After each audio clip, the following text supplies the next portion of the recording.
in order to promote peace, fairness, and transparency among us all. Ladies and gentlemen, with that established, allow me to welcome to the stage Ambassador Konjit, who is the chair of the African Union's panel of eminent Africans and the host of our gathering here tonight to share the significance of the election process of the African Union. Ladies and gentlemen, please welcome Ambassador Konjit. Mesdames et messieurs, ladies and gentlemen, we are now very pleased to call on Her Excellency Ambassador Konjit Sine Georges. She is going to give us her opening remarks.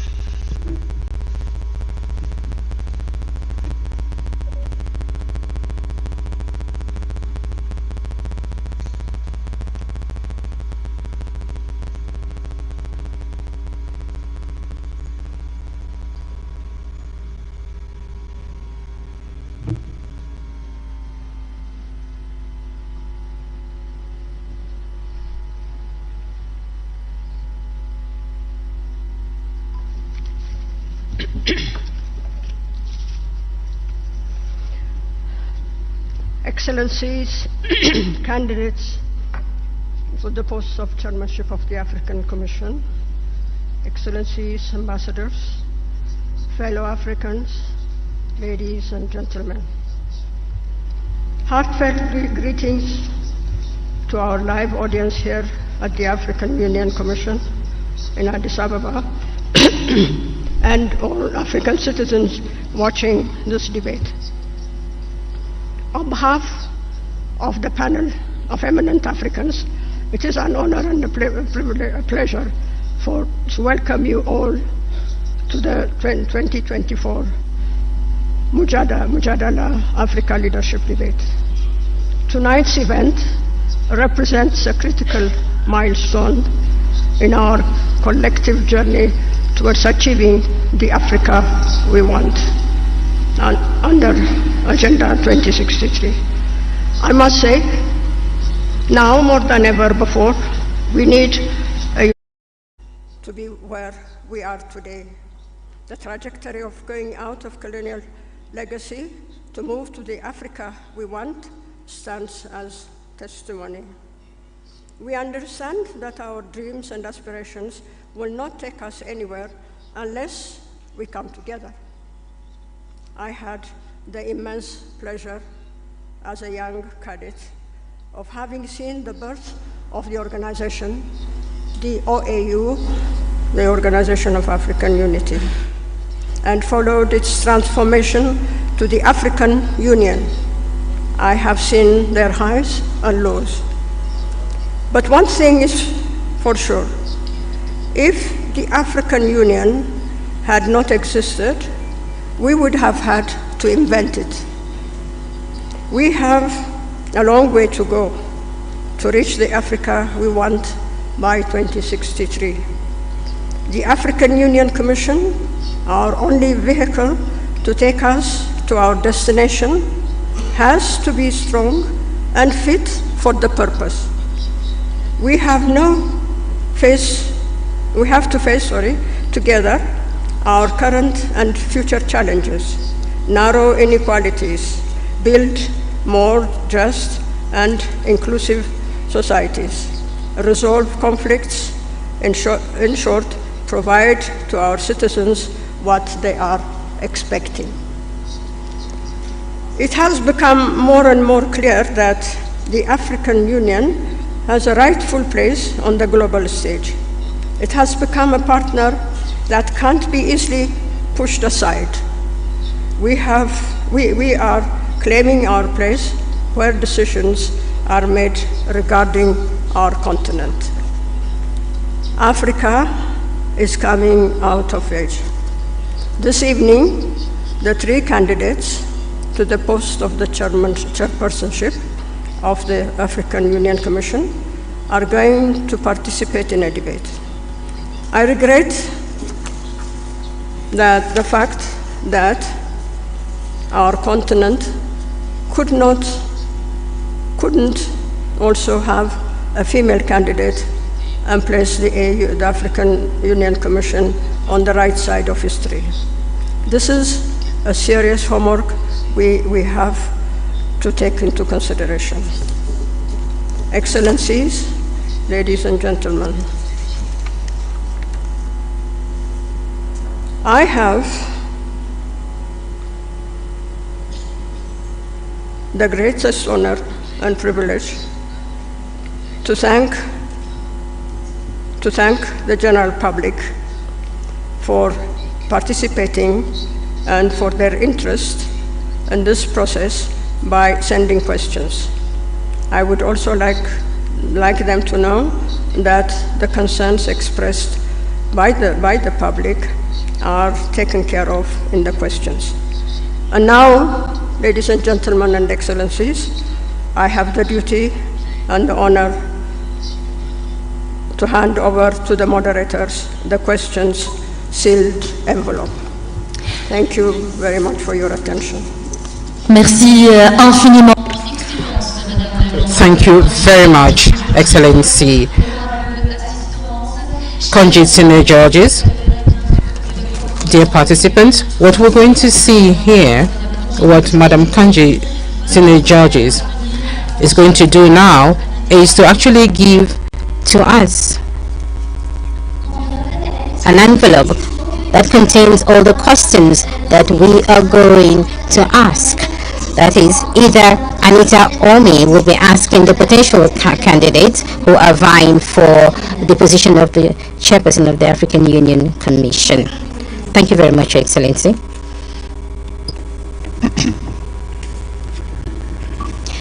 Ladies and gentlemen, as Fatima has outlined, Her Excellency the Ambassador has handed over the questions that have been curated by an independent panel.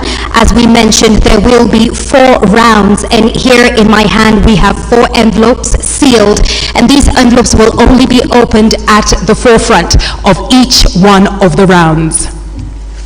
Merci infiniment. Thank you very much, Anita.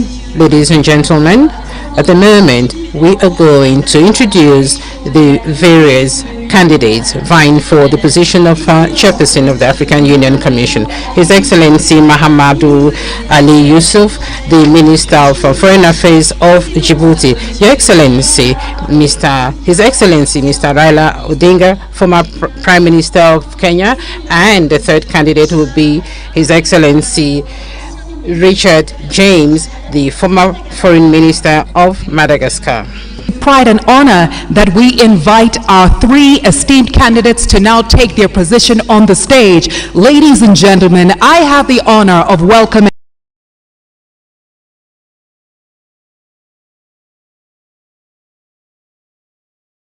His Excellency Mahmoud Ali Yusuf, Foreign Affairs Minister, Djibouti.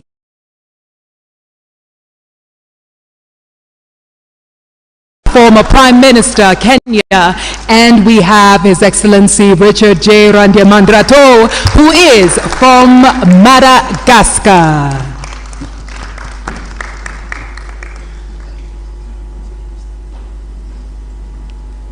Ladies and gentlemen, with humility, I ask that you give them another round of applause. These are our candidates For the chairperson position of the African Union.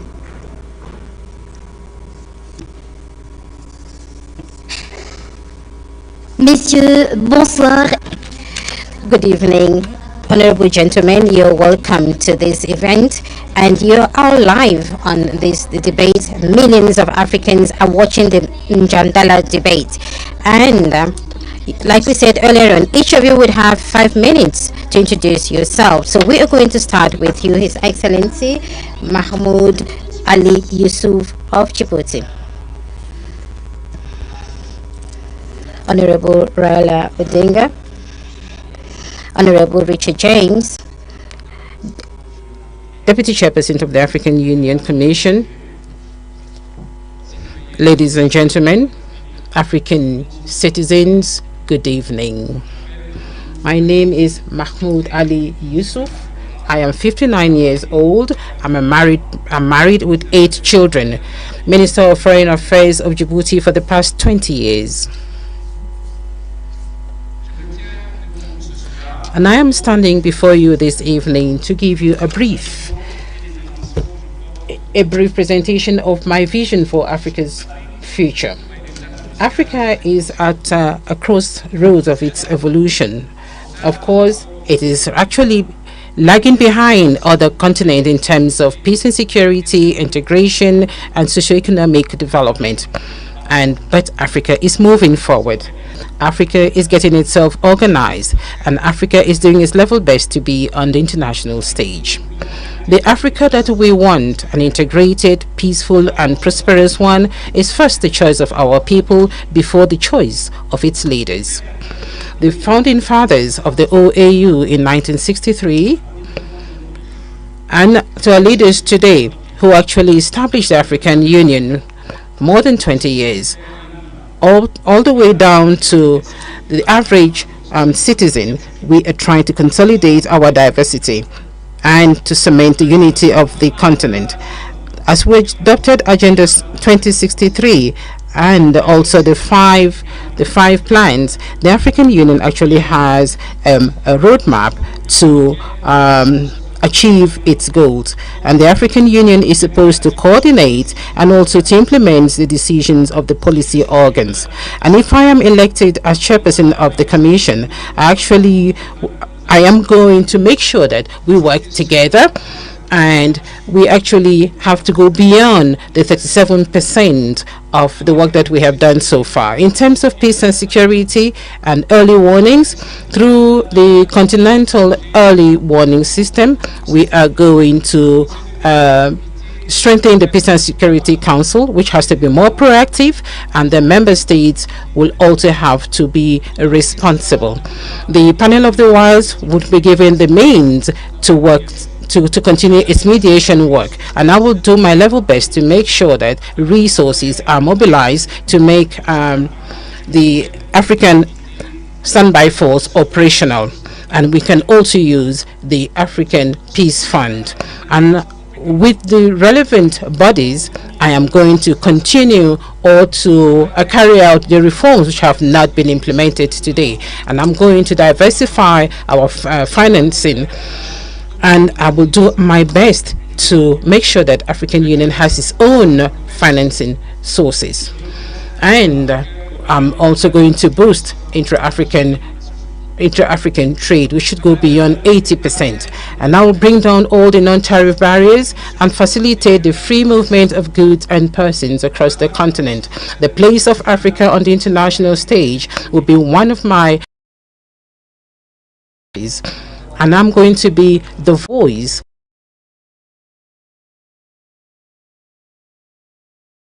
to women, of course, and the diaspora too, through knowledge, technology, in agriculture, in industry, and in the service sector. The Africa that we want, ladies and gentlemen, is an Africa of peace, integration, and prosperity. And this has to go through the political will and the solidarity of the African people. And thanks to the support of our people. And so as I stand in front of you today and in front of all the millions of Africa, I want to tell you that if I'm given the chance of being the chairperson of this commission, I will do my best to make sure that our continent shines on the international stage. I thank you. Excellency Mahmoud Ali Yusuf. And now, ladies and gentlemen, I would like to invite His Excellency Raila Odinga to share his opening remarks. Your Excellency, you have 5 minutes. Thank you. Your Excellency Ambassador Konjit, my co-panelist here, His Excellency Mahmoud Ali Yusuf, and His Excellency Mr. Richard, distinguished guests, ladies and gentlemen. Good evening, Africa. Africa, hamjambo, bonsoir, salam alaikum, rahmatullah ta'ala wa barakatuh. Boa noite.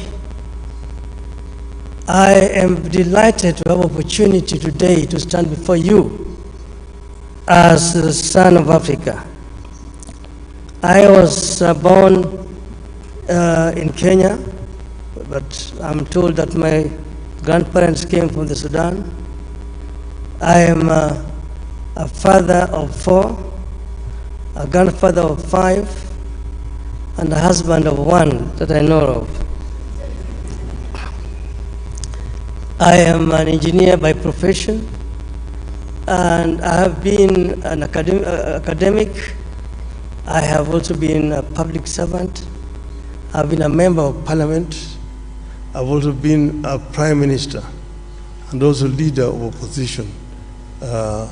In those capacities, I've tried to do my best, and I've gained a lot of experience in terms of management of public affairs.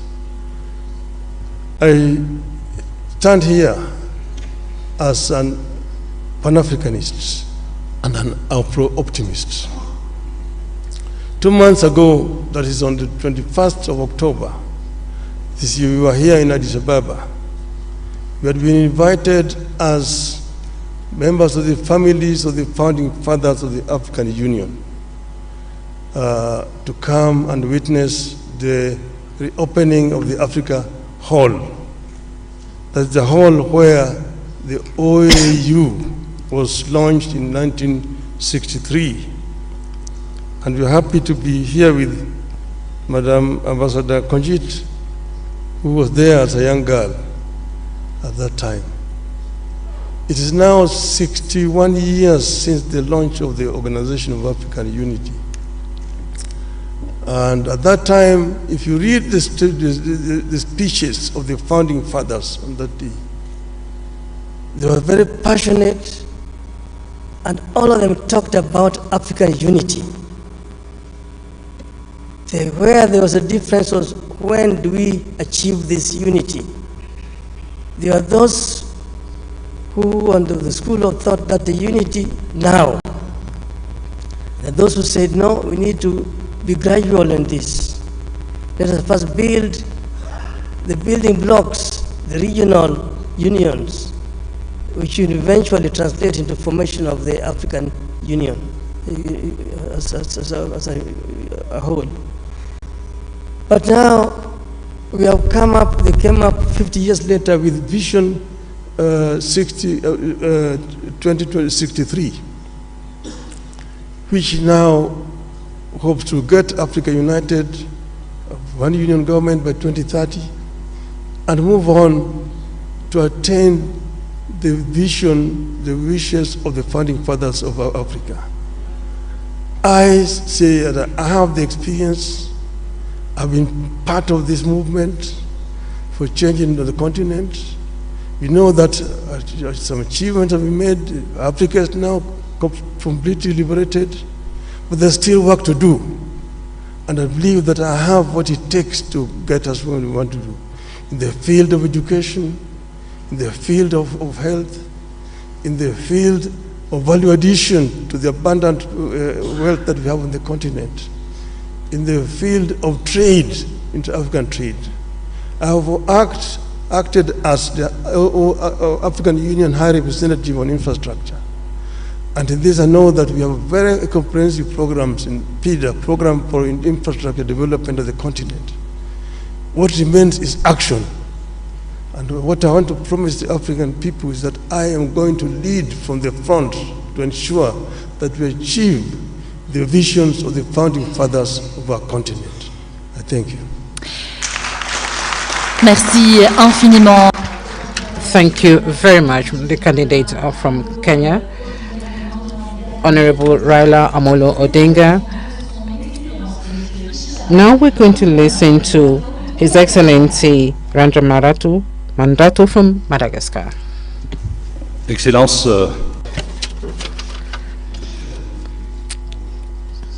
Excellencies, distinguished guests to this very important event for the African people. As you can see, we are 3 candidates, not 2 candidates, like you see on social media.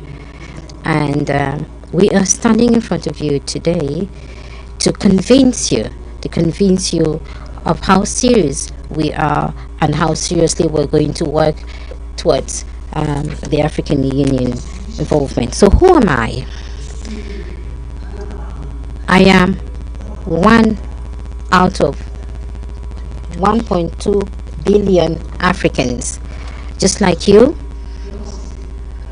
I started from very humble beginnings. From the very beginning, I was a young consultant. I was a researcher in microfinance sector, and I traveled across many African capitals, about 41 countries in the year 1989. Just like you, it was difficult for me to find a job, but I did find a job which was at the level of my capacity. And just like you, I actually built my career based on my conviction that each African citizen can actually survive. And just like you, today I am standing before you because I believe that I have the confidence and the trust of the president of Madagascar, and I am proud. I am proud that I was actually supported by my country. Just like you, I've actually come a long way, and I have actually gotten to this level where I have the trust of my government. I was Minister of the Economy in my country because that is my specialty. I was also Minister of Foreign Affairs, and I'm here today standing before you to talk about Africa. Africa is actually the second dynamic economic region in the world, and is actually making progress, and things are changing in our favor. And recently I read about the funding of the African Development Bank funding several projects in Africa, and this is quite promising for the continent. The World Bank also has increased its envelope, funding 75 countries, 75 less developed countries. And I also think that we have funding for small states. Small states, that's not a pejorative. That's not a pejorative term, but there is an idea that I want to share with you. Africa is moving, first of all, the states that are actually seeing a 3.4% economic growth per year, but I think we should do more than that. And then we have our own house. Here we are, the African Union, which is our home. And what I have noticed is that there is an Africa which is actually moving forward, which is a dynamic Africa, and then there is the African Union, which doesn't really have the capacity for it to move forward. I am here before you today because I think it is indispensable and it is a must that those who want to have the quality, competence, conviction, of course, today I think that I have those qualities, and I hope that I've been able to convince you. Thank you very much. Very much, Your Excellency Richard Randyamandreto from Madagascar. And now, ladies and gentlemen, this officially brings us to the beginning of our debate, where we move into the first round of questions. But before then, allow us to reiterate the rules and the guidelines for you, our esteemed candidates. You each have 4 minutes to answer the questions that will be posed, and you will each answer the absolute same question. Your Excellencies, with respect and humility, if you surpass the 4-minute mark, myself or my colleague will have to interrupt your response. And this eventually brings us to this moment, ladies and gentlemen, where my colleague and I will open the envelope for the first round of questions. Thank you, Anita. Merci. Thank you very much, Anita, and thank you very much to our candidates who have just introduced themselves to yourselves, members of this public. As my sister has just reminded us, we are going to open, ladies and gentlemen, the first round of questions. We are going to remind all of us that the questions were drafted in English and in French. They were drafted by an independent panel. The envelopes were handed over to us a few minutes witness go by Her Excellency Madam Konjit Sine Georges. And immediately with Anita, we're going to select an envelope. Anita, you're going to ask the first question.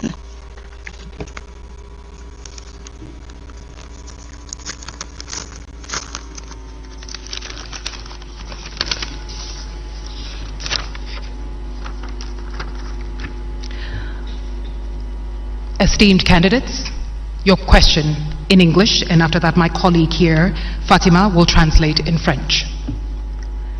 Translating Africa's natural wealth into continental prosperity. Africa has everything it needs to feed her people, educate her children, and take care of her health. Yet, the reality defies this. How will you turn the continent's resource wealth into tangible benefits, reducing debt, ensuring sustainable financing for the African Union, and enabling Africa to control its destiny economically? Also, how will you ensure that the African Continental Free Trade Area achieves its goals? Excellences, Messieurs les candidats, candidates, the question in French. À tout ce dont elle a besoin pour nourrir sa population, éduquer ses enfants et prendre soin de leur santé.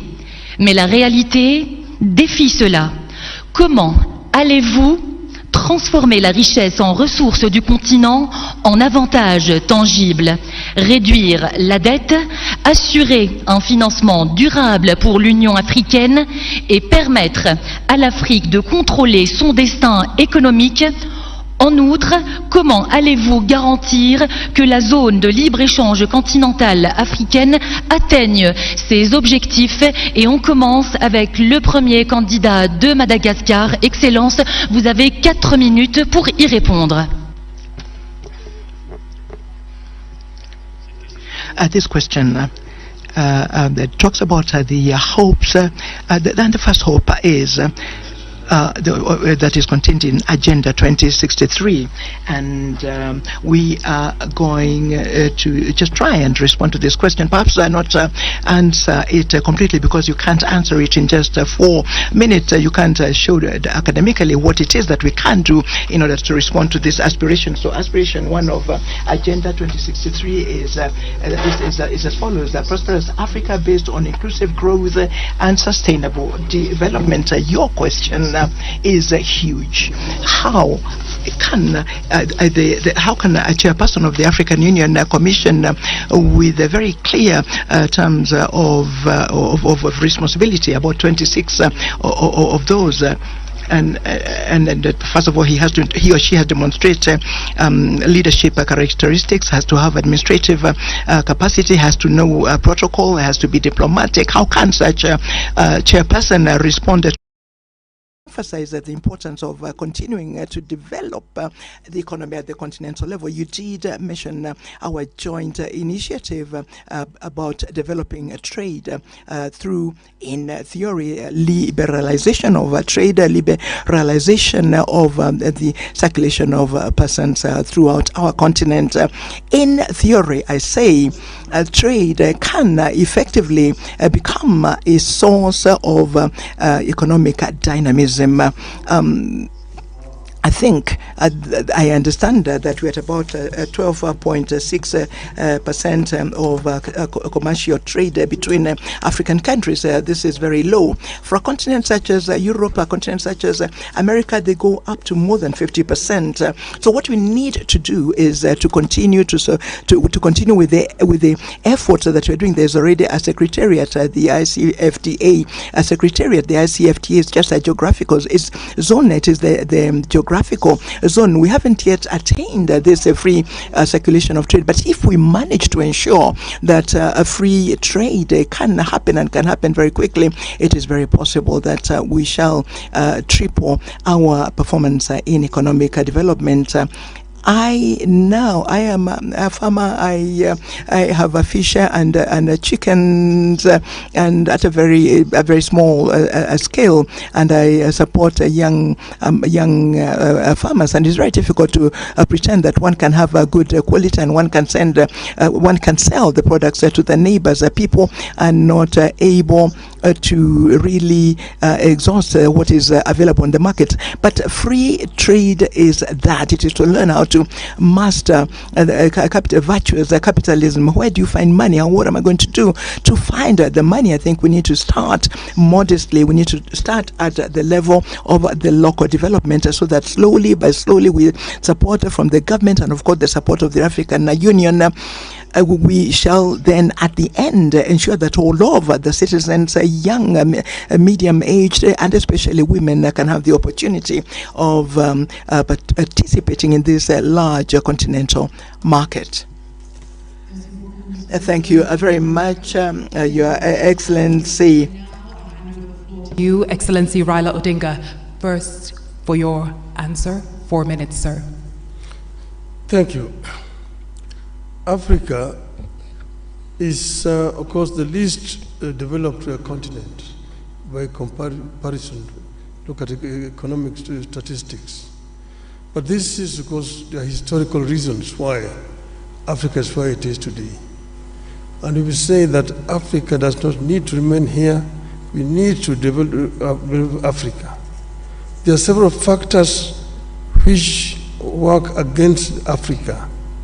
For example, the international financial infrastructure has worked very much against Africa, because African countries have been made to borrow money at a very high rate of interest compared to other countries of the same status as the African countries. So we need to address the issue of rearranging the international financial infrastructure. That is, I think, one of the major starting points. Now, Africa is the richest continent on the planet Earth in terms of raw materials. But it's a paradox that Africa also is the poorest in terms of living conditions. We say that we need not remain for perpetually the source of raw materials for industrial West or East. That we need to do value addition to raw materials which are coming out of Africa before we export them. And then we've also said that Africa needs to trade more with itself. There's big potential.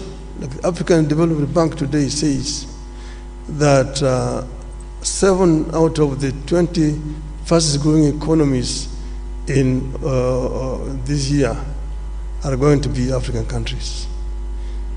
They're much higher than Europe. We're only competing with Asia. So it is important that Africa enhances the trade with itself. The inter-African trade today stands at just mere 15%. Now we have the African Free Trade Area organization that was launched now 3 years ago, but not much has been achieved. Some of the reasons are issues that are actually solvable. The non-tariff barriers to trade that have been imposed by respective African countries. Things like standards, which are different from one country to the other country, making it difficult for goods to move freely across the borders. Then modalities of payment. And then it's the other issue of infrastructure. I worked for 5 years as the African Union High Representative on Infrastructure Development. And here is another problem, because goods cannot move freely because of lack of adequate infrastructure within the continent. Kenya exported tea to Ghana, and it took 3 months of tea to travel from Kenya to Ghana. We have major infrastructure projects, the high-speed continental railway, the inter-African highways, Cape to Cairo, Tunis to Cape, Dakar to Djibouti, Dhaka, Lagos, Mombasa, and so on and so forth. All these need to be developed. Energy is another factor. Energy is too expensive, but we can reduce the cost of energy and go green in the continent. Thank you so much, Excellency. Candidate from Kenya, et à présent, mesdames et messieurs. And now, ladies and gentlemen, the response from His Excellency, the candidate from Djibouti. When you talk about the riches of Africa, we often think about natural resources, and the riches of Africa begins with its people. We have 1.4 billion inhabitants on the continent, and more than 60% of this population is young between 0 and 25 years. The first wealth of this continent is in its people. We must have the capacity to think about how we can ensure that these people, this population, can benefit not only from the existing wealth, but also add value to that wealth. How can we go about that?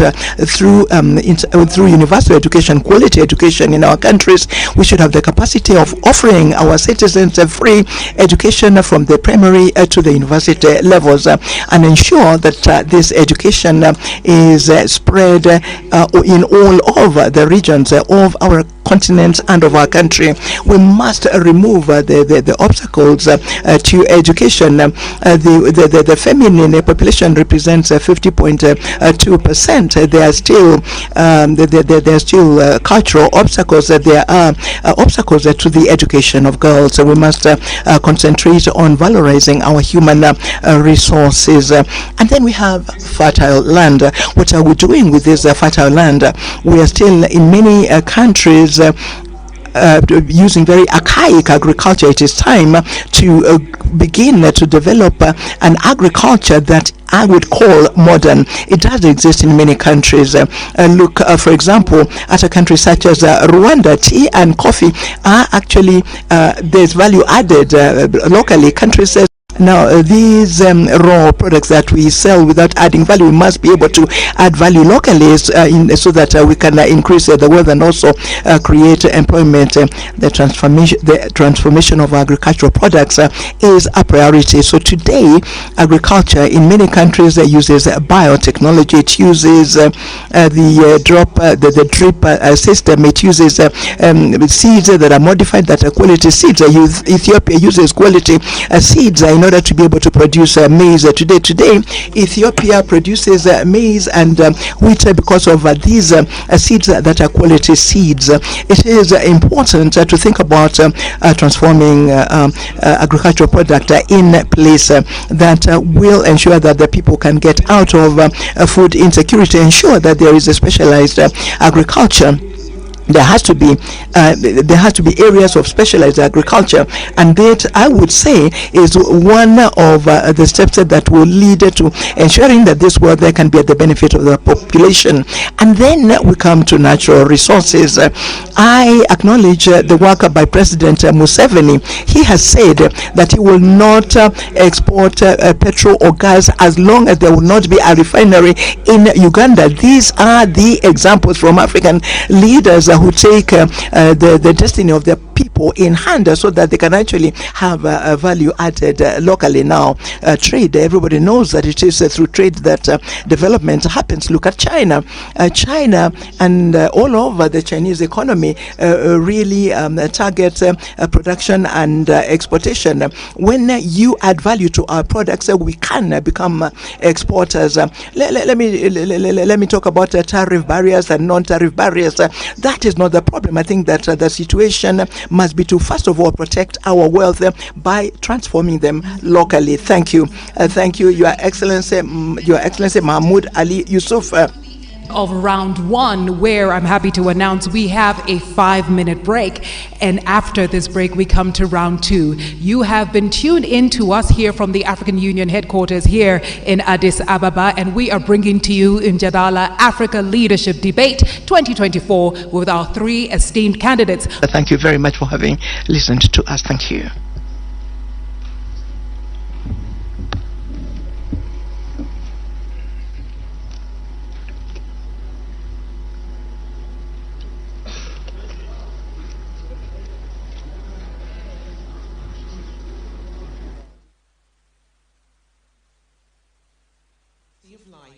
African countries in the implementation of their national priorities under Agenda 2063 made commitments to eradicate poverty in our generation, build inclusive and sustainable economies with shared prosperity for all through social and economic transformation by focusing on the following areas: sustainable and inclusive economic growth. Na mtazamaji, unaendelea kutazama KBC Channel 1, na kama unavyoona kwenye runinga yako, muda mchache uliopita ni mjadala unaoendelea wa wawaniaji wa kiti cha wenyekiti wa AUC, na tayari mjadala huo ulikuwa umeanza na wagombeaji Mohamed Ali Yusuf wa Djibouti na Richard wa Madagascar na aliyekuwa waziri mkuu Raila Odinga. Na kidogo tu labda niweze kuzungumza na wageni wetu ambao walikuwa hapa kwenye studio kuhusiana na jinsi ambavyo wagombea hao tayari wameanza kujibu maswali yao. Na nianze nawe Bwana Onchari, labda kuna hilo swala la kuwa utajiri wa Afrika. Na wameulizwa kuwa watawezaje kuhakikisha kuwa utajiri wa Afrika umeweza kuwasaidia wa Afrika. Jinsi walivyojibu, wewe kwa maoni yako kama mchanganuzi. Sikiliza majibu yao wote, unaona kwamba aliyefanya hata utafiti wa kutosha ni Raila, na sababu ya manufaa ya muda. He's an old man, he has seen it all, he has done it all. Na Raila ni mtu ambaye anakuanga involved kabisa. Hakuna hiyo information kwa kichwa, amesema yote vizuri. So ni ile kwamba huu mjadala una manufaa makubwa sababu hautachangia kwa kura ambazo zitapiwa. You can perform very well hapa, lakini kwa kura usifanye nini? Lakini si unaweza kuwashawishi watu wakikusikiza waseme vile tuna, lakini sasa wale watu wataenda kuambia rais wao pika kwa njia fulani. Kama ingekuwa direct vote, Raila angeshinda kwa na flying colors. So majibu yake yako na kina. Sababu ya experience, tajriba. Na pia amehudumu katika African Union, kwa hivyo anaelewa. Na kuna lile jambo ambalo anazingatia sana kwa matamshi yake, infrastructure. Na hiyo ndio inaitwa old school economics ambayo Kibaki alikuwa nayo. If you build roads, railway tracks, nini kitu kama hiyo, uchumi utaendelea. Pia amezungumzia vile Afrika mnyanyaso kwa muda mrefu sababu ya koloni, rasilimali ya Afrika inaibwa. Mambo kama hayo. Majibu yake ni sahihi. Yeah, so he's done very well. Huyu jamaa wa Madagascar is a joker. Hajielewi. The only reason why Yusuf is a candidate, so a contender, ni sababu ya hii kura ya Waislamu. Tulisema mara ya kwanza. Otherwise, he does not have that kind of strength you expect from someone who wants to lead the commission. Na nikuja kwako Hudson, ulikuwa umetaja hapo awali kuwa wagombea ni lazima wazungumzie masuala ambayo tayari yako kwenye ile ruwaza ama wako katika ile agenda. Je, vile ambavyo wamejibu maswali yao kuhusiana na hili swali ambalo wamemalizia tu kulijibu la utajiri wa Afrika kuweza kuwasaidia wa Afrika. Je, wewe unahisi kuwa wako katika ile nini ya AUC, ile agenda kulingana na majibu yao? Kuna huyu ambaye amezungumzia kuwa kuna ile value addition, akazungumzia mambo ya kulima, na Raila Odinga pia akaweza kuzungumzia swala la miundo msingi. Hilo swala la kwanza kwa kuwasikiza wote wamezingatia maono ya AU. Kuzungumza mambo ya barabara, ukulima, vile kufanya biashara katika inter countries, kufungua Afrika ili ya kwamba kuwe na biashara inayoendelea, mzunguko wa bidhaa kutoka huku na huku. Wamezungumza kabisa kwa mjadala. Ila sasa nikitoka hapo tukuje kitu kingine ambacho nimesikiza pale. Nimesikiza experience. Nimeona Raila Odinga akiwa mtu ambaye ako na experience, ni mtu anajua cha kufanya. Anaelewa mahali shida ya Afrika iko katika mazungumzo yake. Unamuona akieleza kabisa anaelewa kile kinaweza fanyika na Afrika ibadilike. Na jambo lilo nzuri ni kwamba si kitu amezungumza leo. Amekuwa akizungumza haya mambo siku zote. Kwa hivyo ni mambo ambayo yako katika moyo wake. Yes, na pia experience ya kisiasa. Ameitaja vile amepanda ngazi ya kisiasa hadi kufika pale katika African Union. Hiyo ina ushawishi, lakini wacha tuone kama hayo ndio yatafanya mtu kuchaguliwa. Nikuja kwako mjomba, kabla mjadala huo hujarejea. Kuna huyu mgombea kutoka Djibouti ambaye amezungumzia sana swala la ukulima. Na kama alivyosema Onchari, kuna jambo ambalo Raila amelizungumzia la miundo msingi ni old school way ya kuzungumzia vile atatusaidia sisi Afrika na atasaidia Afrika. Je, waona kuwa labda maono ya huyu wa Djibouti yaweza kuwa ndio yatusaidia kisasa? Sababu tunajua kuwa kuna ule uti wa mgongo wa Afrika, ni lazima tuzingatie ukulima na pia swala la tabia nchi ambalo linaendana moja kwa moja na ukulima. Ndio, kama ulivyowasikiliza wote vile wamejieleza. Ukiangalia Mahamud na Raila, naona sasa kama Raila vile amefafanua tajriba yake imejionyesha, na akakwambia nilikuwa pale kwa miaka 5. Kwa hiyo ninaelewa kile ninachokizungumzia. Kwa hiyo kama ulivyosema kwamba kilimo ni uti wa mgongo, wote wanakubali hivyo. Lakini Raila kidogo akaleta siasa, akasema kuna hizi halmashauri za kifedha ndio zinaleta matatizo. Kwa sababu katika hizo riba zao na vitu kama hivyo ndio vinatuletea shida. Ndio maana kidogo hatusongi. Kwa hiyo yeye akikaa pale atarekebisha hayo kwa kutumia ruwaza iliyoko hapo ndani. Ndivyo. Asante sana mtazamaji. Tunarejea tena katika nchi ya mji wa Addis Ababa, ambapo mjadala kama tulivyokuarifu unaendelea wa uwaniaji wa wenyekiti wa AUC, ambapo wagombeaji tayari wako pale, na hebu tuweze kusikiza jinsi yanavyoendelea, kwani maswali wanaendelea kuulizwa maswali yale wakiendelea kujitetea katika nafasi hiyo.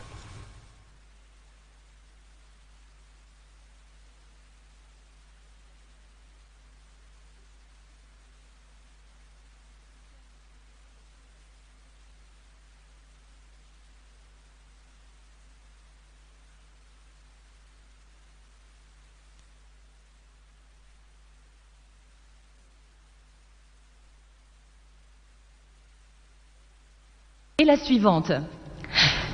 Malgré l'aspiration.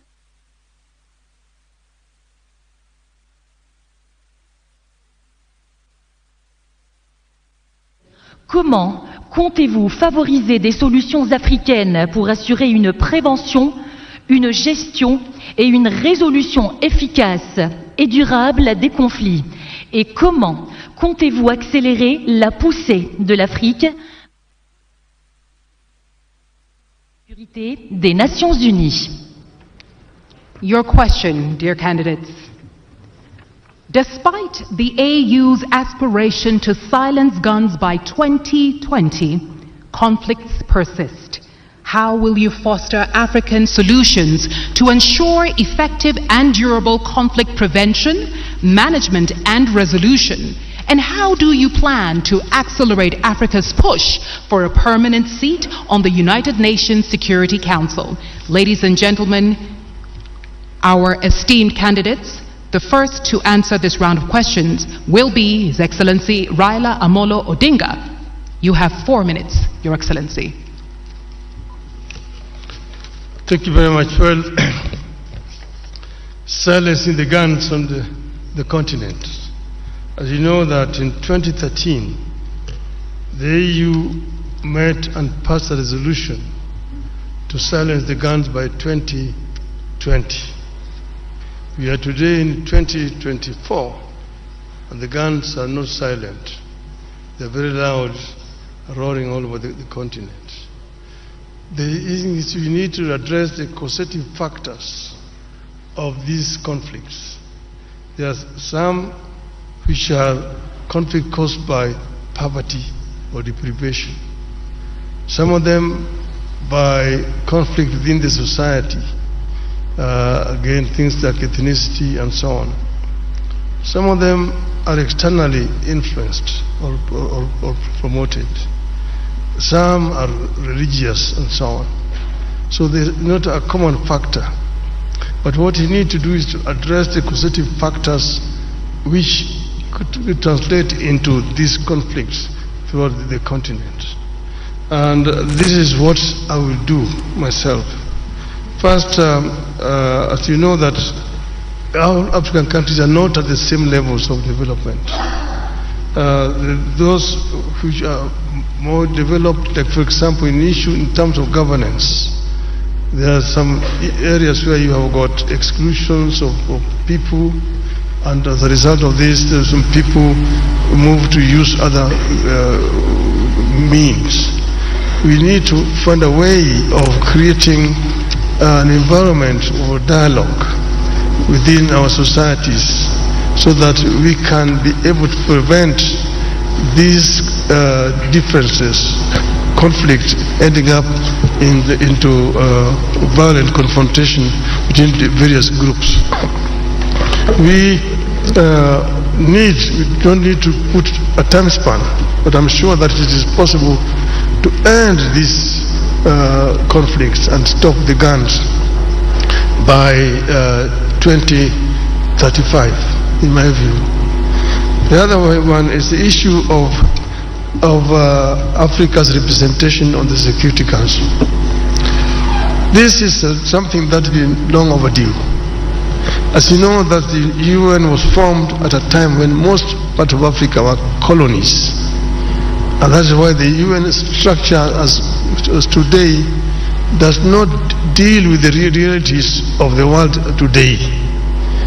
And the situation where you have 5 countries sitting in the Security Council with veto powers and Africa is not represented, a continent with 1.4 billion people, is not tenable and it's not accessible.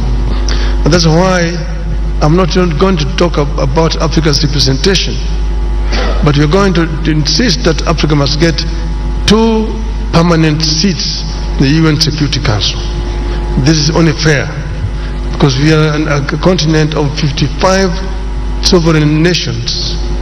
We cannot be excluded when Europe has got 3 permanent representations on the Security Council.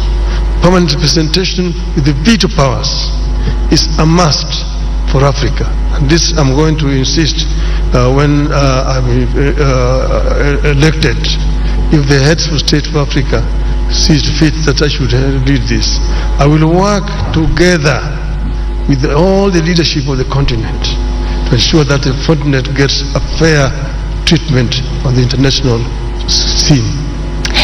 Thank you so much, Excellency. Candidate from Kenya. Et maintenant, mesdames et messieurs. And now, ladies and gentlemen, the response from His Excellency, the candidate from Djibouti, His Excellency Mahmoud Ali Yusuf. Silencing the Guns is a flagship program, one of the 15 that our leaders have endorsed years ago. And then they put a number of mechanisms and structure around this flagship program so that peace becomes a reality on our continent. The first structure is the African Peace and Security Architecture. And then we have the strategy that we all know, Silencing the Guns. And to support this strategy, the African Union put in place a number of mechanisms. One of them is the Peace and Security Council. The other one is the Committee of Elders, the Committee of Chief of Staff. We have the Peace Fund, and we can rely on every kind of mechanism. So why is peace is not, let's say, a reality on the ground on our continent? There are a number of reasons. One of them is the political will of countries. We have to be outspoken and frank. We make decisions at the Peace and Security Council level. These decisions are not implemented.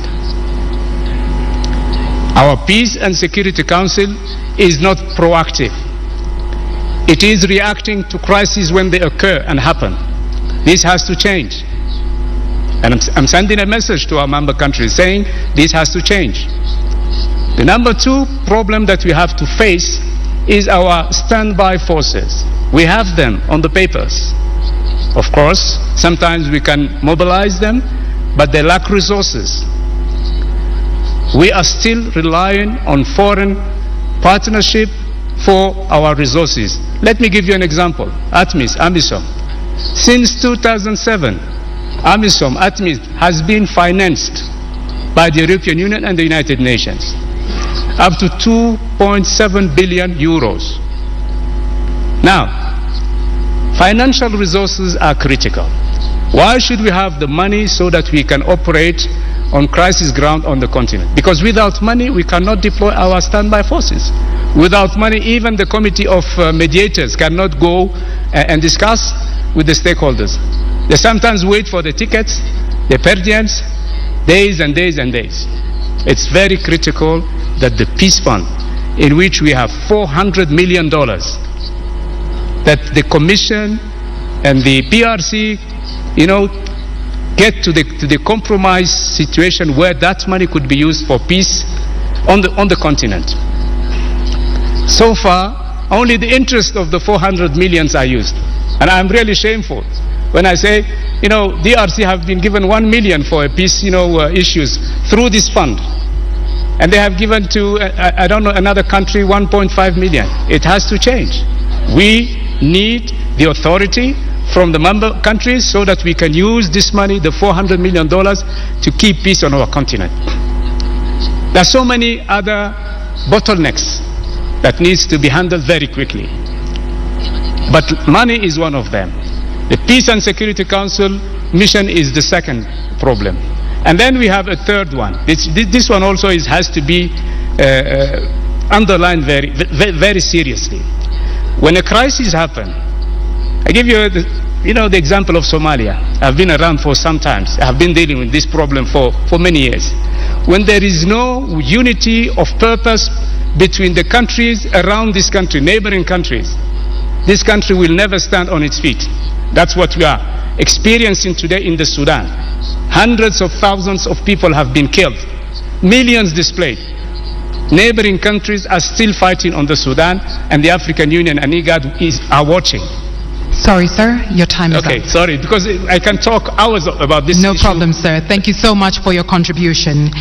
And ladies and gentlemen, as a reminder, especially to our esteemed candidates, if you go beyond the time, I will be forced to interrupt, and I don't want to do that, so please forgive me.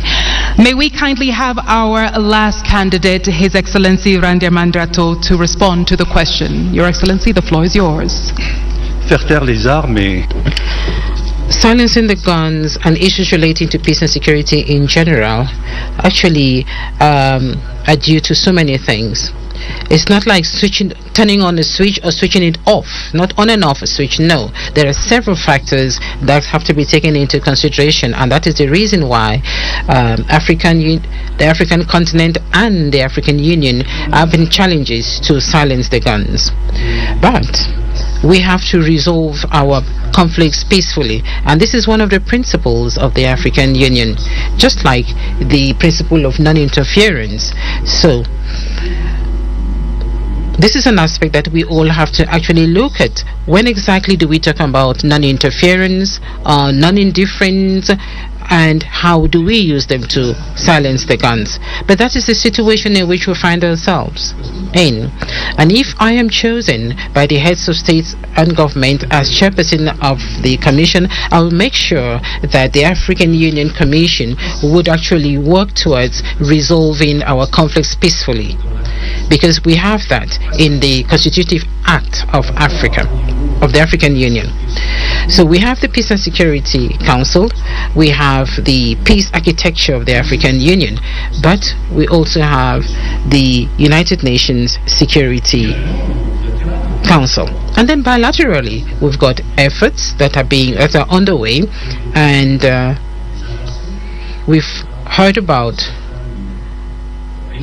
progress in some areas, in some regions where we have long-standing conflicts. And then we also have the opportunity of ensuring that there is solidarity with the United Nations, the African Union and the United Nations. This is a framework that could actually enable us to sit down with the international community and talk about crisis in Africa. Why should we only talk about the crisis in Ukraine? Why not talk about the crisis in Sudan and crisis in other African countries? So we are talking about financing peace missions, but there is also a program that actually wants to see the program of the United Nations, that is the SDGs, aligned with Agenda 2063. And then we also have the 10-year plan of our public institutions in charge of working at a national level, but we are talking about the justice systems in our respective countries. Now, concerning the 2 permanent seats on the United Nations Security Council. I think here in Africa, we all know the importance and the urgency of having these 2 seats. And we have to seize this opportunity because we are actually at the end of 2024. And so we have to act very fast in 2025. And this should be the mantra of the African Union in 2025. And so, of course, we have to make sure that we can actually speak with one voice on the choice of who will represent Africa on the United Nations Security Council. It's not going to be easy. It will be up to the heads of states to decide who will be the continent's representative. And I will conclude to say that, like this morning, I read in the newspapers the problem between Ethiopia and Somalia, and this was being resolved by Turkey. The mediator is Turkey. Let us be responsible. Let us be serious. The African Union should be that person doing the mediation. Thank you. Thank you very much. Thank you very much, candidate from Madagascar. Ladies and gentlemen, this is the end of our second round, and without any transition, we are going to step into the third round, and we are going to discover the question. Anita, you have the floor. Now, ladies and gentlemen, we move into the third round. Once again, if you're just joining us, these questions have been formulated by an independent panel, and the questions will be open and seen only at the beginning of the round, as I'm doing right now. Esteemed candidates, on the topic of reviving Pan-Africanism and countering external influence, Pan-Africanism is declining, and external powers and internal divisions challenge Africa's integration efforts. What specific steps will you take to rekindle the spirit of Pan-Africanism, counter big power politics on the continent, mobilize African countries behind a common integration agenda, ensure resource self-reliance, and position regional economic communities at the center of this process? Chers candidats, Distinguished candidates, your question is as follows in French. L'africanisme est en déclin et les puissances extérieures et les divisions internes remettent en cause les efforts d'intégration en Afrique. Quelles mesures spécifiques comptez-vous prendre pour raviver l'esprit du panafricanisme contre la politique des grandes puissances sur le continent, mobiliser les pays africains derrière un programme d'intégration commun, assurer l'autonomie en matière de ressources et positionner également les communautés économiques régionales au centre de ce processus? Et nous allons commencer tout de suite avec le candidat. And we will start with the candidate of Djibouti to provide his answer. You have 4 minutes. First and foremost, we have to understand that we are living in a world which is multipolarized world. This is a world that is actually multipolarized, and this world would not provide space for a continent or countries that do not have the right economies, the military strength, the capacity that is required, and mostly that continent or country that is not on the world stage. This is a reality. So what can we do? What should we do? I think it is very important that the Global South should actually take action, and in the Global South it is Africa that actually has to stand out. And how is Africa going to stand out if we do not represent much in terms of global trade? You cannot actually sit around a table where decisions are being taken for the destiny of the world. And so integration is, I would say, an obligation, is a must. When we talk about obligation, it is important that the AFCFTA should actually be functional. It is important that intra-African trade be developed, and it should go beyond 18%. It is important that African countries should actually use their own resources. And so Africa has now a seat and the G20 table. We want to congratulate South Africa for chairing the G20 next year. And so it is important that the African Union Commission should be working hand in hand with the African Union to actually make sure that Agenda 2063 is a priority item on the agenda of Agenda 2063 of the G20. Africa has to be also on the UN Security Council. Just imagine, 80% of the issues discussed at the UN Security Council is African problems. When we talk about security issues, who do we talk about? Africa. We have, when we talk about food insecurity, we also hear Africa, Zimbabwe, Botswana, Ethiopia, Kenya, Somalia. They have actually been victims of natural disasters, but we are not the ones polluting the world. So the African Union should also be fully involved in the COP discussions. The COP discussions should also be held here in Africa. So a strong Africa has to be an Africa that is present on the global stage. We have to see that Africa has to be part and parcel of the global south, and this is what we have to do. And I'm going to make sure that our commission is going to work to ensure that Africa is part of the global south. Integration is a long-winded effort. It goes through solidarity. We are not working among ourselves. We are not speaking to one another as neighbors. We'd rather trade with non-African countries because we have non-tariff barriers, because our currencies are not convertible. Our currencies are not convertible. If I want to trade in birr with Ethiopia, and Ethiopia wants to trade in France, definitely there is loss of money. So we should have a payment and compensation system in Africa. We have to mobilize resources between 5 and 10 billion so that this compensation system is functional. Are we going to have a single currency in Africa? Why not? That is possible. Daughter Excellency Randia Mandrato, it's your turn, sir. 4 minutes.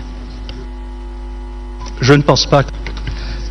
Well, I do not think that Pan-Africanism is actually dying out. No, because Pan-Africanism is in us. We are Pan-Africanists. You cannot erase the history of this continent, the history which also includes the efforts of our diaspora. So Pan-Africanism is really not dying in Africa. It is true that we all have a huge responsibility. The current generation that we have to work to make sure that the future generation should not forget what our founding fathers actually had in mind when they were establishing the OAU, so that all those who are in Africa should continue to live the same dream the same dream. We inherited this continent from our founding fathers, and we have the Africa that we want. The Africa that we see is the Africa where we live in, and the Africa that we want is the Africa that we want to prepare, and which we must prepare. And so there is a clear difference between the Africa in which we are and the African Union, which is our own home, the common house. And if the African Union Commission does not put in the right resources, the human resources and the financial resources, even the diplomats and the military, we will not get to where we want to be. And so I am of the opinion that it all depends on the will of the people to go beyond the challenges that we face today. We all know the problems of our African Union today. There are certain aspects that do not meet the expectations of the people. For example, the SACA audit that was prepared by experts proposing reforms that have to be undertaken. We also have reforms that were undertaken in 2016. So we need to undertake those reforms to ensure that the African Union can actually rise to the challenges. The regional economic communities also have a role to play. I went to the COMESA for several years and actually saw the efforts undertaken by countries of COMESA and East Africa, and we see Tunisia, Egypt in COMESA as well, and this will continue. We have the Abuja Treaty actually defined gradual integration at the regional level and then continental level, and I know we will get there, and I am going to work with the members of the next commission so that together we can actually make all of this easy. And lastly, I think we should also bear in mind, we should also think about the military bases, the foreign military bases in Africa, in African countries. Some countries have already started to take their own destiny in their hands in terms of their security. We should be brave enough, we should actually have that courage to make sure that we can actually stand out there as adults that can actually take their destiny in their own hands. Foreign military bases in Africa, we do hope that in a few years' time, those military bases will be a thing of the past, because this military base is actually a source of conflict. Thank you. Thank you very much, Excellency Randram Mandriato, candidate of Madagascar. Now we listen to Raila Amolo Odinga, candidate of Kenya. Thank you. Well, I mentioned earlier on about the inter-African trade, which today stands just at 15%. Inter-European trade, on the other hand, stands at 70%. Inter-Asian trade stands at 60%.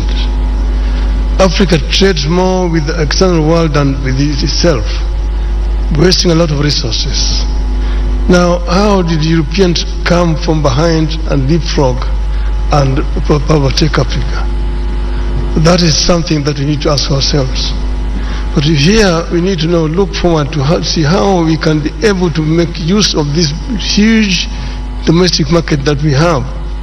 We have a population of 1.4 billion people, and that is what has helped China. China did two things. One was to train the younger generation, the youth, so that they had a very highly skilled manpower. And when they liberalized their economy, the manufacturing units in the West rushed to China. If you go to China, for example, take the automobile, the Ford, the Jeep, the BMW, the Mercedes, the Toyota, the Nissan, they're all there in China. And because there was cheap, highly skilled, cheap labor. Secondly, cheap raw material. The raw materials which they were actually getting originally from Africa. And that is how China has managed to develop a 600 million people middle class. Africa can be able to fill the gap which is being left down there by China by actually coming together and opening up. So we need to come together as Africa and create an African market which will be able to attract investors to come to our continent. Africa is the youngest continent in terms of population. 70% of our population is below the age of 35. That is a big bonus. It can be a bonus or it can be a curse. If the youth are not empowered, given requisite knowledge and skills, they become a drug to the society, drunkards, drug addicts, and criminals. But empowered, they become a real source for wealth creation.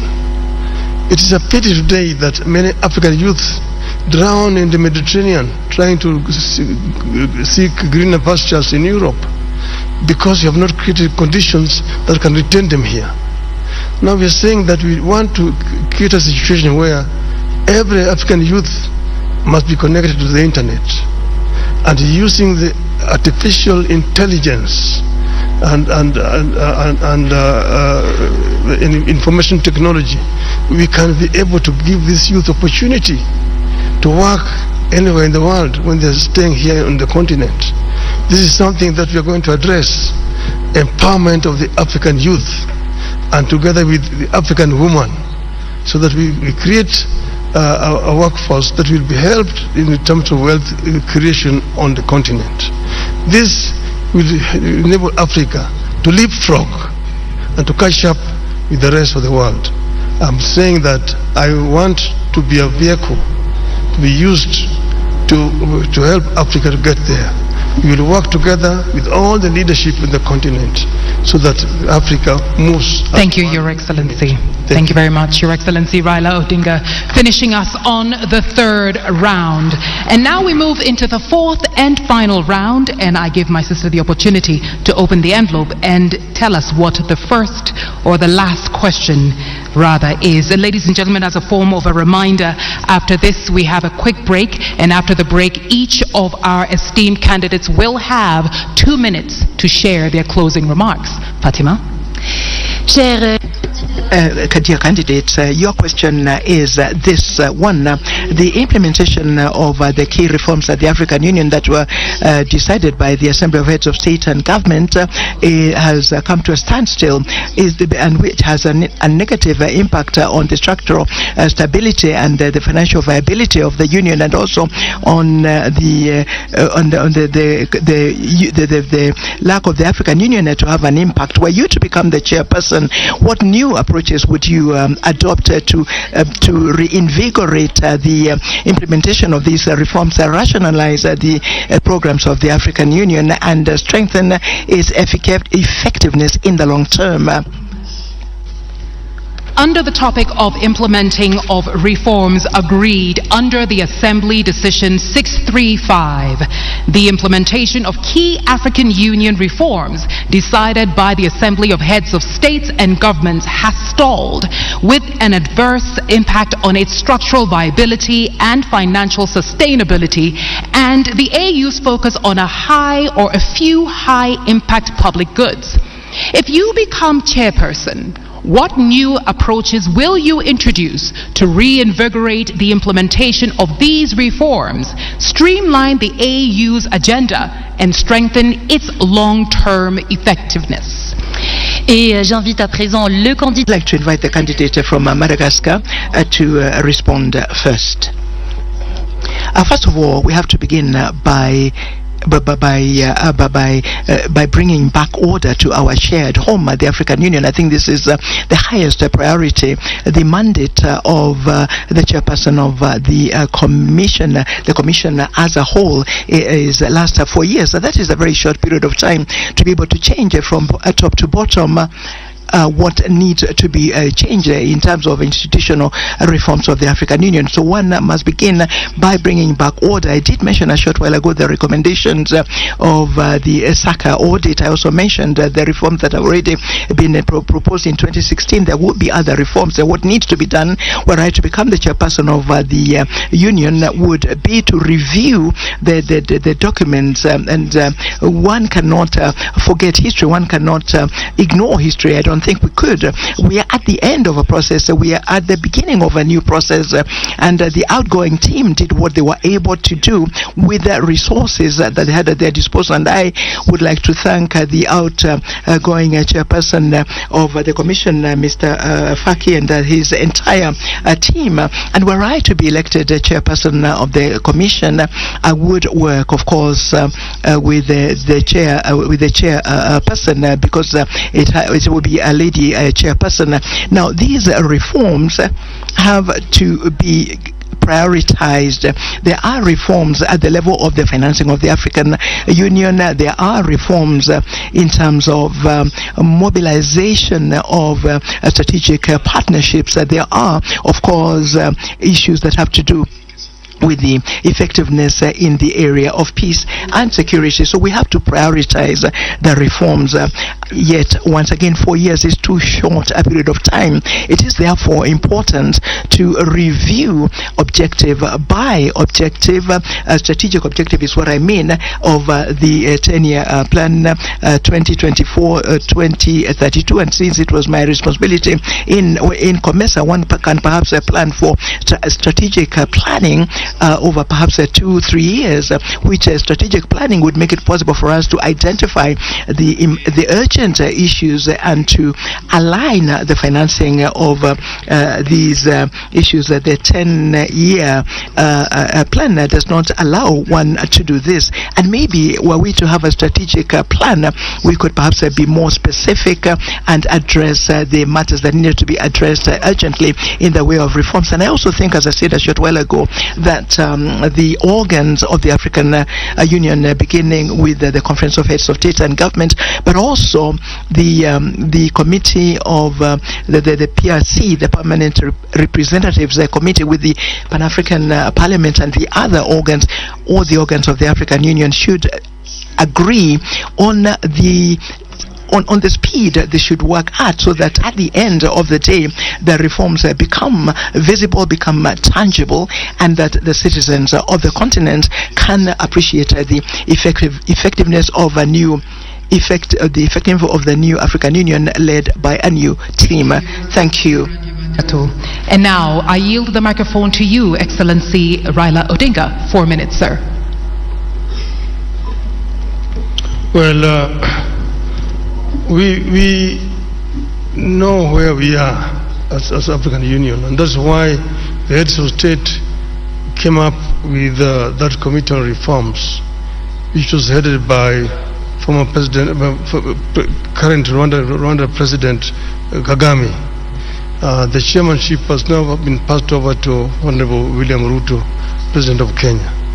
I have had long discussions with President Kagame when he was chairing that committee, because I was working as a high representative of the AU on issues of infrastructure. And I know the kind of frustrations that you feel working that way. I know that 93% of the resolutions that are passed by the heads of state at the assembly are never implemented. Now, some of them are resolutions which were probably not necessary. Some of them are not implementable, but majority of them are just not implemented. Some have to do with the structure and management of the AU at the headquarters. I'm not trying to pass any judgment here because I know that Mr. Faki has worked very hard to try to make the organization move forward. The other one has been the issue of funding, which has been a major challenge, and look at other alternative sources of funding. When I was there as High Rep on infrastructure development, we came up with a proposal to set up an infrastructure fund for Africa, and using the African resources, because many of African countries have got a lot of money in sovereign funds, from which the AU can actually borrow without having to pay so much high interest. And this will help AU actually to spearhead the process of constructing some of these infrastructures. I mentioned the Trans-African Railway Network, Lagos to Cairo, the high speed. Then you have got Beira in Mozambique, to Lobito in Angola, and Walvis Bay in Namibia. Then you have got the LAPSET, which will come from Lamu in Kenya, running through South Sudan, Central Africa to Karibi in Cameroon, to create a land bridge that opens the interior of Africa and gives these landlocked countries in the continent access to the sea. So some of these are possible, but we need to think out of the box and ensure that most of these reforms which are being proposed are implemented. We were talking about energy, which is a very major issue, and we want to grant Inga in the Congo, which can actually power the entire continent with power pools, southern power pool, eastern power pool, central, western and northern power pool. That will help us to lower the cost of energy in the continent. That will be a revolutionary change on the continent. Then you've got the connectivity, fiber optic connectivity, open skies, opening up the skies for movement of people. And then visas. To do visas is a big issue. Many African businessmen cannot travel across the continent without, because they don't have visas. Excellency, I'm really sorry to interrupt you. Les 4 minutes se sont écoulées. Nous allons maintenant suivre. We are going now to listen to the response from the last candidate for this round, the candidate from Djibouti. Let me start by paying tribute to our heads of states who have endorsed those reforms in 2017. And then the champion for those reforms was His Excellency President Kagame, and he passed the responsibility to President Ruto. Now, there are a number of reforms that have already been implemented. We have to recognize that. The size of the commission, we had 10 commissioners, chairperson, deputy chairperson, and 8 commissioners, and it has been reduced. We have what we call a golden rule in terms of managing the staff and the personnel. I'm still waiting for the SACA program to be implemented. I hope that this hot potato will not wait for us, one of us, when we'll be elected. But I hope that the SACA process will be implemented. It is about the personnel, the staff. We have moved from a lot of short contract employees to a permanent contract. That's very important. If you want to create loyalty, you want to create the ownership within your staff and personnel, you have to make them happy. They need to have a permanent contract, and it is in the SACA program. Now, the biggest bottleneck of the reforms is the financing. Our heads of state said we will pay 0.2% of eligible import to the Commission. Only 17 countries, 17, are applying and abiding by that rule. It has to change.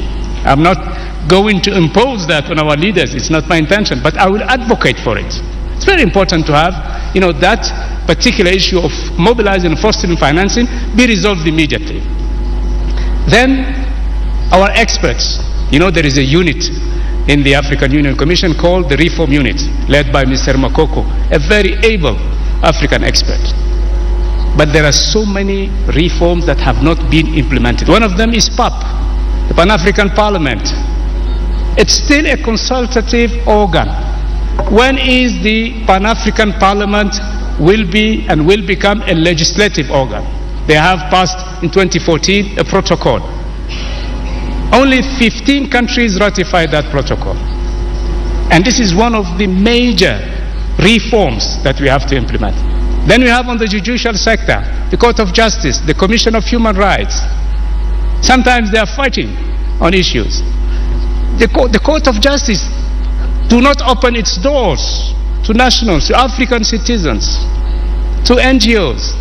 They are complaining. I am hearing complaints about the African citizens with regard to the Court of Justice.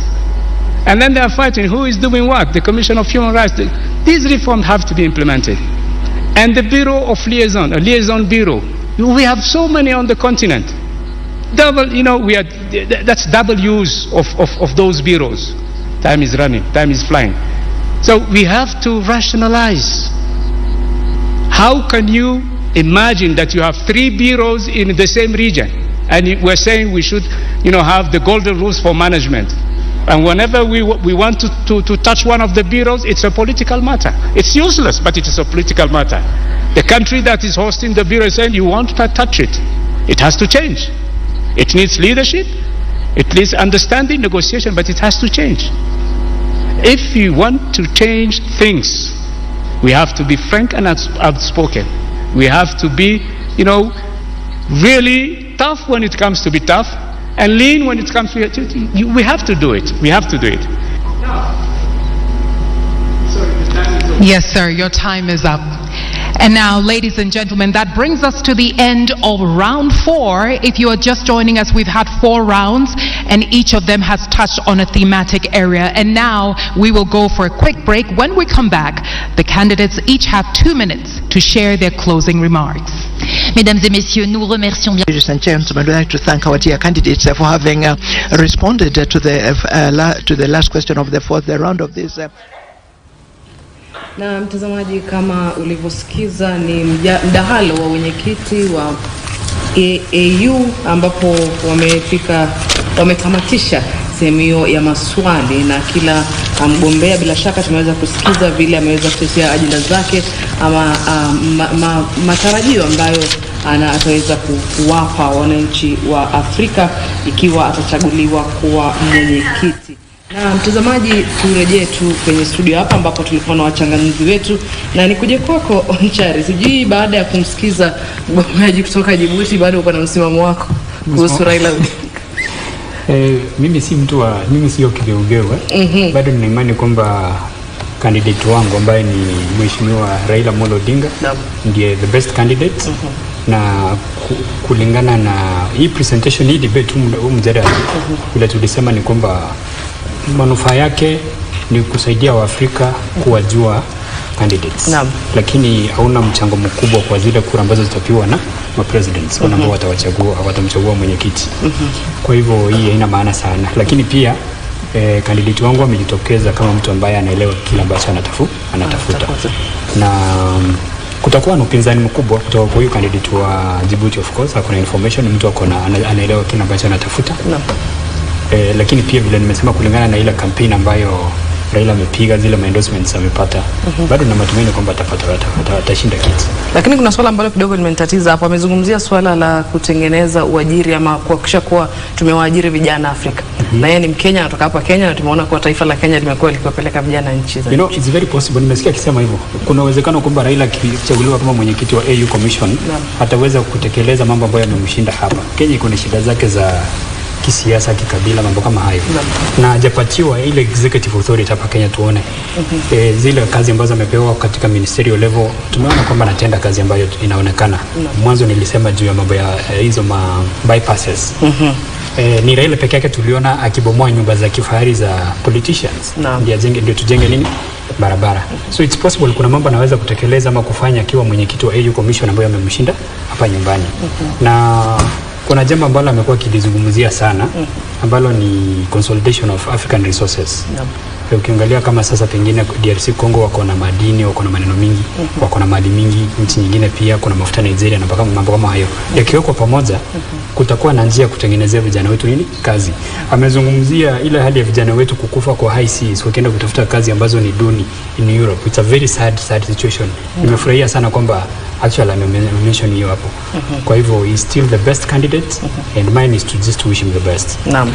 Nikuje kwako Hudson. Tukimwangalia mgombeaji kutoka Djibouti, Mohamed Yusuf, wakati ambapo alikuwa akijibu yale maswali, unaona kuwa alikuwa anatoa mifano, labda kwa sababu alikuwa na uzoefu tayari, alikuwa amefanya kazi kwa muda mrefu katika muungano wa Afrika, na kule kutoa ile mifano huenda ukampea nafasi bora ya kuweza kushinda kitiki. Kama wakati ambapo walikuwa wanazungumzia swala la conflict prevention, kuzuia mizozo Afrika, alitaja swala la AMISOM na akataja tayari mataifa ambayo hayafaidiki sana na ile mikakati ambayo inatumiwa na muungano wa Afrika. Ya katika mazungumzo ukimsikiza huyo Muhammad Ali, ninaweza nikamlinganisha kidogo na Raila. Kuna ufahamu ako nao wa hiyo kazi, na pia kuna ufahamu alio nao kwa ajili ya nchi za Afrika. Bila umesema, umesikia akitaja nchi, ametaja hata Uganda, ametaja Rwanda. Anaelewa shida za Afrika kidogo, lakini bado beti yangu naweka kwa Raila. Experience yake iko juu, si kwa sababu ni Mkenya, ni kwa sababu ya experience na ufahamu wake wa Afrika uko juu sana. Katika mazungumzo yake ukimsikia, na vile ndivyo sema hapo mbeleni, si mambo ameanza kusema leo. Raila amekuwa akizungumzia habari za Afrika hata wakati anagombea hapa. Labda ndio sababu hajakuwa akipata kiti, maana amekuwa akizungumza zaidi kuhusu Afrika na anazungumza kuhusu Kenya kidogo. So ni mtu ukimfuata kutoka nyuma ana ufahamu wa hiyo kazi. Nimefurahia mambo ambayo wanazungumza kuhusu alivyozungumza kuhusu uajiri. Wamezungumza kuhusu agriculture. Ni kweli, na hapo behind the scenes tumezungumza, nikawaambia Korea leo hii inatoa the best coffee in the world. Lakini hakuna coffee wanapanda. Hawapandi coffee kwao kabisa. So kitu wametumia ni akili na technology. Sasa wanatumia bidhaa za Afrika na wao wanatajirika na wafaidika kuliko Afrika wenyewe. Kwa hivyo atakayepata kiti asaidie Afrika ili tukaweze kuelewa rasilimali tulizo nazo na utajiri tulio nao, na huo utajiri na hiyo rasilimali zinaweza zikaajiri vijana wetu, ili vile walivyosema tuna export labor kuipeleka nje, lakini kuna mambo mengi tunaweza fanya hapa na vijana wetu ili wasiende kufia katika nchi za Uarabu ama kuteswa pale. Tunaweza fanya hata wanapoenda huko hakuna mshahara mkubwa wanalipwa. Ni vile tu hakuna uajiri hapa. So ajira hakuna hapa, so wanataka kwenda kule. So beti yangu bado iko kwa Raila. Ana ujasiri mwingi, ana ufahamu mwingi, ana experience nyingi, lakini alivyosema mwenzangu, kuna vitu zingine labda tutazungumza hapo mbele, kuna vitu zingine zile zitafanya uamuzi katika kuchagua atakayekuwa AU chairman. Naam. Nikuje kwako mjomba, ushindani unaonekana unaendelea kwa mkali kati ya Raila Odinga na Mohamed Yusuf, kwa maoni yako? Ndio, upinzani unaendelea kuwa mkali na wote wanaufahamu na kile kiti ambacho wanachokitaka. Lakini ukifuatilia mchakato mzima wa Raila Odinga na ile secretariat yake ambayo inaongozwa na bwana mmoja ambaye anajulikana kama Elkana Odembo. Wanakuambia wametembea Afrika ya Magharibi yote. Wakatafuta ushawishi mkubwa kwa marais wa hayo mataifa. Sasa kile kinachotendeka saa hizi kabla ya tarehe 5 mwezi wa pili, wanaelekea Afrika ya Kaskazini. Wacha nikukate hapo mjomba, tunarejea tena mtazamaji huko Addis Ababa kuweza katika sehemu ya mwisho ambapo ni wagombeaji kuweza tu kutoa kuzungumza kwa mara ya mwisho. Kwa sasa hakuna maswali. Hebu tusikize. Final lap. Thank you very much, Anita. Ladies and gentlemen, thank you very much for being with us for this final lap of the Mjadala Africa Leadership Debate of the African Union. You have listened during the debate, the questions that were raised, the answers that were given by the different candidates, and we're coming to the end of the debate. And so, Anita, we're going to listen to the closing remarks to the candidates. So thank you very much, Fatima. Candidates, you each have 2 minutes to share your closing remarks, or better still, your last words. We will start this round with His Excellency Raila Odinga. Thank you. I am delighted to have the opportunity to address people of Africa. And as I've said, I am ready to work for Africa. There are reforms that will be necessary so that AU can work more effectively. One of these reforms will be financial reforms, so that we are able to bring in the African private sector into the funding. I mentioned also the issue of sovereign funds that we can use. We can create a fund that will enable AU to do all its money work. Then there's issue of 0.2% of the duty, which only 17 countries are remitting. I will work to ensure that all the countries could pay their dues to the Union.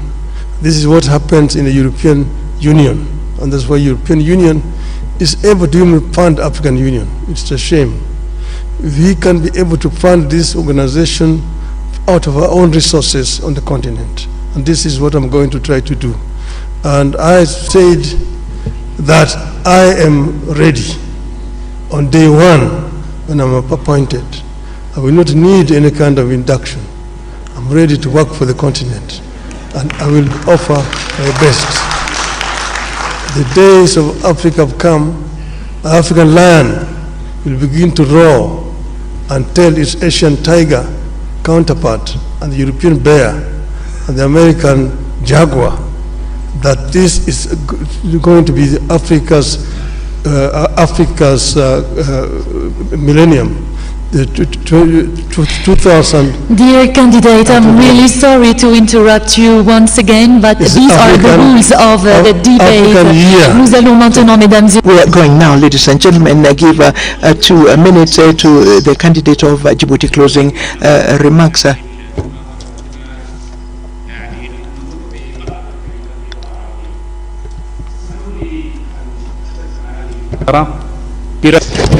Thank you so much, and let me speak in Arabic. I would like to say that if I will be elected as the chair of the African Union Commission, I will be up to your aspirations and I will defend the interest of our continent, and I will work diligently to defend our continent, and with the full modesty, I think that I deserve it. Je souhaite à nos pays, à nos peuples africains. So I wish for our African people, our countries, a very happy 2025. Tonight, I wish to all African nations and citizens all the best. Thank you for your support. Thank you very much, Your Excellency. And now, 2 minutes for you, His Excellency Richard J. Randemandrato. En 2025, in 2025, there will be a new team that will be leading for 4 years. They will be leading the African Union Commission for 4 years, and there shall be 8 high-level public servants like most of us, and we shall be the ones to continue with the reforms. We shall be a united team, a team that will have the team spirit to continue in the implementation of the 10-year plan of Agenda 2063. I do regret that this evening we are not able to handle subjects that are so urgent because we did not have enough time. Issues such as public health, the debt, issues of financing and financial institutions of the African Union, questions that have to do with the participation of the civil society and the diaspora, the questions that are linked to information and digital technology. I'm sorry we did not have time to deal with those issues, but on another, we shall have other opportunities, and I shall be able to make my modest contribution. Like in public sport, there have to be players, and there have to be those who choose or who select the players, those who select the heads of state. It is up to them to select the team that will lead the African Union Commission. We need a leader. Men and women need a leader, and I hope that in 2025 the wisdom of heads of state and government will balance the team that will win, so that the Africa that we want can continue to win the battle for sustainable development. Thank you. Thank you very much for these closing remarks that have been made by the different candidates. Candidates, ladies and gentlemen, please, another round of applause for our esteemed candidates. Tonight, we have heard from His Excellency Mahmoud Ali Yusuf, Foreign Affairs Minister Djibouti. We've also heard from His Excellency Raila Amolo Odinga, former Prime Minister of Kenya. We've also heard from His Excellency Richard J. Randemandrato, who is the former Foreign Affairs Minister of Madagascar. Each one of our candidates has done an exceptional job talking about the thematic areas that were set before them. We've talked about advancing economic integration. We've talked about promoting peace and security as well as democracy, Africa's place in global affairs, and reforming the African Union amongst many. Ladies and gentlemen, it's been an absolute honor bringing you Mjadala Africa Leadership Debate 2024.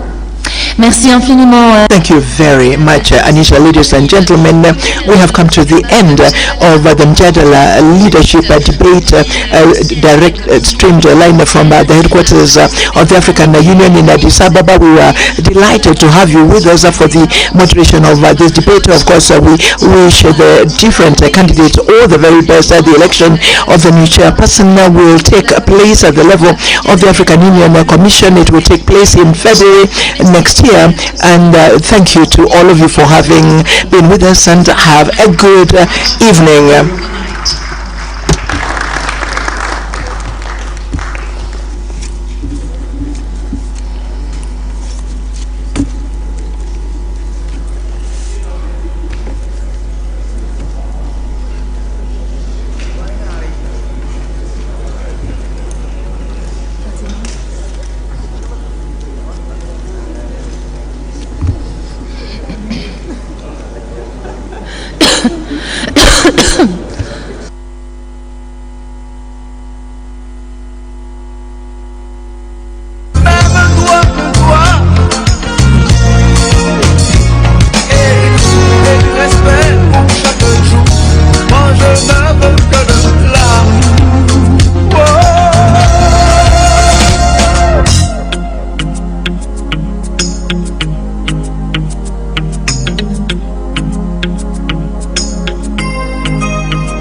Ladies and gentlemen, the cocktail at the presidential lobby will now begin here.